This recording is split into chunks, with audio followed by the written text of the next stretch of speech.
Bang Hilonggo. Please subscribe And like. and share. Ayun. So ito po mga kaibigan. Mayroon pong nabuking na bisto. Si Attorney Claire Castro. Mga kababayan. Sa akin, nahahalata ko lang din ito po mga kababayan.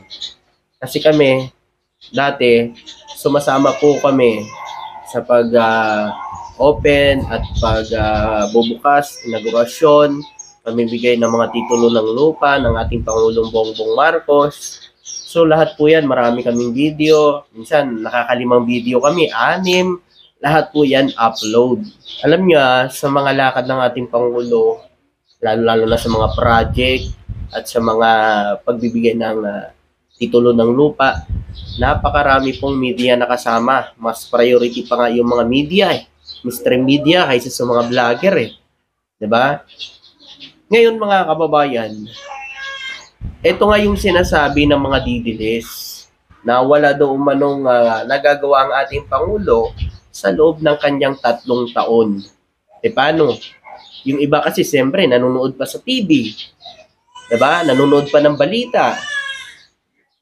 Mga kababayan, sa napapansin ko lang kasi sa mga proyekto ng ating Pangulong Bongbong Marcos, parang hindi ho masyadong naibabalita ng mainstream media.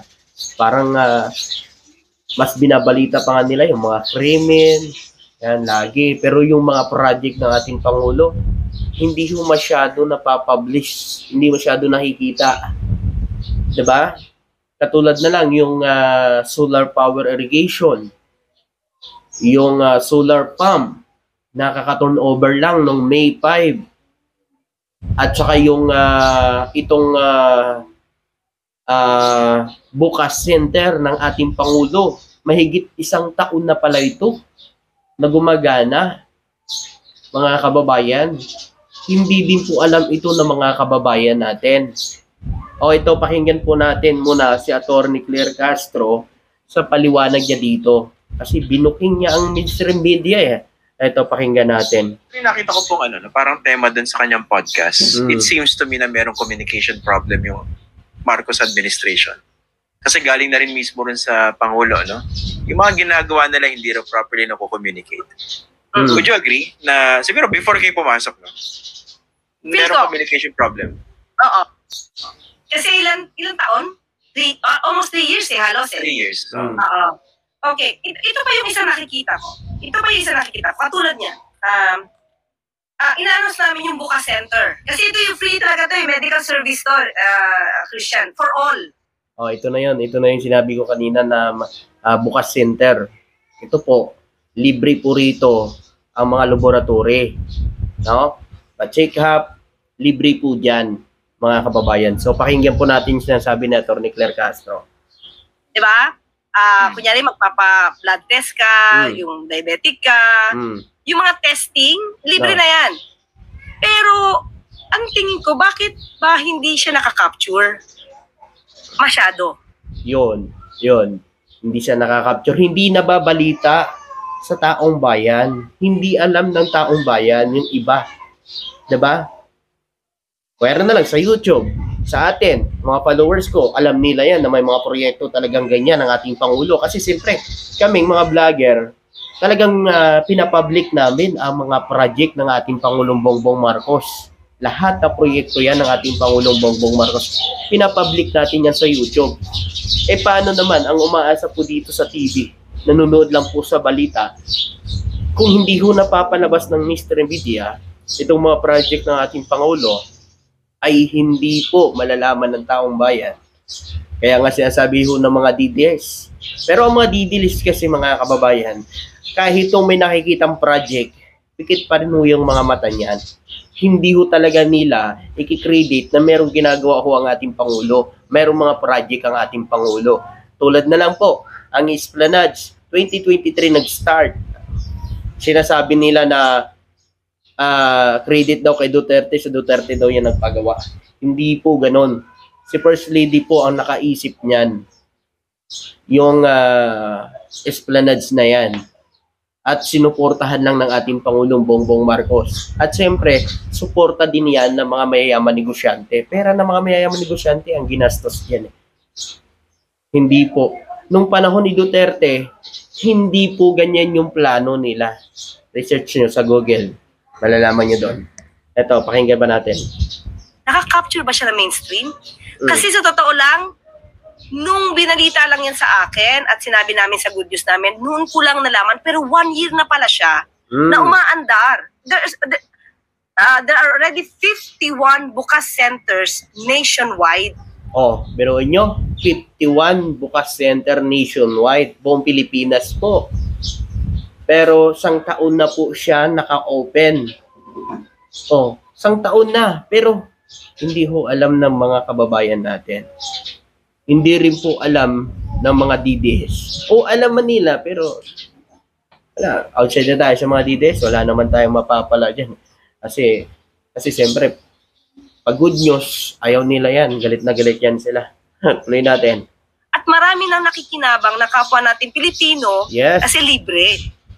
Pero ba't hindi kaya, ang tanong natin, bakit hindi siya nakaka-capture? No?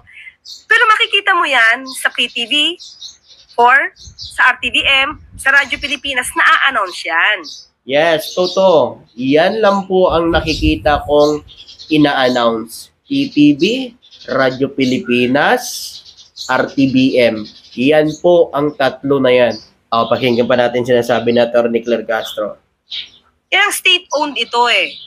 Pero nakaka-capture ba siya ng mainstream? Diba dapat siguro, saan ang problema? Ayoko sabihin sa mainstream, pero sana lang. Sa mainstream sana, I wish, sa akin to, personal ko to, I just wish na yung mga programa na pwedeng makinabang yung tao, ma-announce ba? Masabi rin sa kanilang news. Yes, tama po yan mga kababayan. Dapat, kung may mga ganitong programa ang gobyerno para sa taong bayan, dapat pinapublish ito ng mainstream media. Tulad namin, mga vlogger kami, pinapublish namin yan, pinapakita namin sa aming mga vlog. Sana ganun din po ang mainstream media. Ipakita nila ito kasi nga mga kababayan, napaka-importante ito.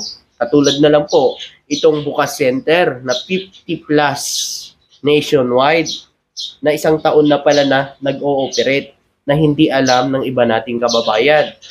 Di ba nga, sabi ng mga DDS, wala daw proyekto ang ating Pangulo, baka talaga may iba talaga na hindi ho nila nakikita. Pero may iba talaga dyan na bingi na talaga, hindi na talaga naniniwala kahit ano pang sabihin ng Pangulo natin, kahit ano pang nakikita nilang mga project, ayaw na nilang maniwala dyan. Kasi nga, gusto nila, magaling lang sa kanila, si Tatay Digong nila. Tuloy natin.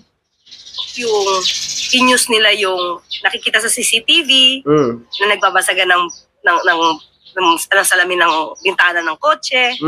Minsan patok yun sa tao. Pero sana lang, mas mapakita rin ng mainstream, help the government na mapakita yung mga magagandang bagay na maaaring pakinabangan ng tao. Kasi nga po mga kababayan, hindi kasi nila nilalabas, hindi binabalita. Nasanay ito ho ang ibalita ng mga mainstream media. Kasi may mga kababayan pa ho tayo na hindi ho gumagamit ng cellphone, sa TV pa rin po umaasa, nanonood sa kanila, 'di ba? Kaya dapat po talaga mga kababayan, yung mga good news na gagawa ng gobyerno na para sa taong bayan, pinapublish yan, napakita sa taong bayan. 'Di ba? Kaya nga si BP Sara Duterte, tudo yung paninira, tudo yung sinasabing walang nagagawa si BBM sa bansa. Kasi nga, nabubulag yan ang tao. Binubulag yan yung tao kahit may nagagawa si BBM, wala daw manong nagagawa dito sa bansa. Ito kasi yung dumating sa amin okay? Ito lang yung dumating sa amin, nadidinig namin. So, di ko alam, ayoko namang ibintang kay Senator Bongo to. Please, wala. Pero nadidinig namin is pag may tao doon, ang sasabihin daw ng mga tao, magpasalamat kayo kay Senator Bongo. Naku po mga magpasalamat kababayan. kayo kay Senator Bongo. So, hindi kasi ganun ang Pangulo. Christian, sinabi ko na sa'yo, nadinig ko ang Pangulo mismo sa harapan ko, sinabi niya na ang taong bayan dapat hindi sa kanya magpasalamat dahil trabaho ito ng gobyerno. Kaya pala nag-number 1 Kasi laging sinasabi, pasalamat kayo kay Bongo, pasalamat kayo kay Bongo. Hindi ho, sa gobyerno. Ba't kayo nagpapasalamat kay Bongo? Pera natin yan. Pera natin yan. Kung ano man po ang natatanggap ninyo galing sa gobyerno, pera natin yan. Para kaya pala nag-number 1 eh. Kasi gusto pala, lagi kayo sabihin siguro, magpasalamat kayo kay Bongo, magpasalamat kayo kay Bongo. Ang Bukas Center po mga kababayan, yan ay makakatulong sa sambayan ng Pilipino. Sana naipapublish yan at naipapakita sa sambayan ng Pilipino. Tuloy natin. Ang magbigay ng serbisyo. Tama Kaya naman lang, yan. Sorry po. Ba't di niya sabihin publicly? Di ba? Tama yan. Yeah, totoo. Pero ito sinabi, ako, sa amin nung isang meeting, kasi sabi niya, ito po gagawin nating proyekto, mas marami po matutuwa dito kasi makikinabang sila. Oo, pero ayoko magpasalamat ng taong bayan sa akin kasi trabaho ito. Yes. Dapat lang nang gawin natin to. Yes. I heard it. Ako mismo. Ganyan ang presidente namin. Nagtatrabaho, hindi ho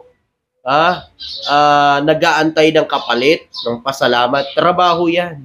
Pinaupo ka dyan, binuto ka ng taong bayan, pinaupo ka dyan sa posisyon na yan, silbihan mo yung taong bayan. Hindi ho, para huminti, para antayin ang kapalit.